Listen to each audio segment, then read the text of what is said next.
حضرت جابر بن عبداللہ رضی اللہ عنہ سے روایت ہے کہ انہوں نے کہا رسول اللہ صلی اللہ علیہ وآلہ وسلم نے غزوہ بنی مستلق میں مجھے ایک کام کے لیے بھیجا۔ میں گیا اور کام پورا کر کے لوٹ آیا۔ پھر نبی کریم صلی اللہ علیہ وآلہ وسلم کے پاس آیا۔ آپ صلی اللہ علیہ وآلہ وسلم کو سلام کیا۔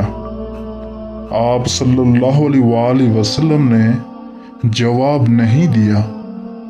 میرے دل میں خیال آیا کہ میں نے شاید آنے میں دیر کر دی ہے، اس وجہ سے رسول اللہ صلی اللہ علیہ وآلہ وسلم مجھ پر خفا ہیں۔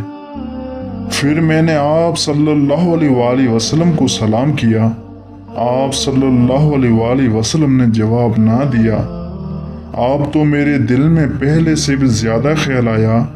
پھر میں نے تیسری بار سلام کیا تو آپ صلی اللہ علیہ وآلہ وسلم نے جواب دیا اور فرمایا، پہلے 2 بار جو میں نے جواب نہ دیا تو اس کی وجہ سے کہ میں نماز پڑھ رہا تھا اور آپ صلی اللہ علیہ وآلہ وسلم اپنی اونٹنی پر سوار تھے، اس کا منہ قبلے کی دوسری طرف تھا۔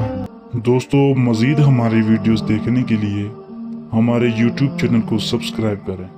اللہ حافظ۔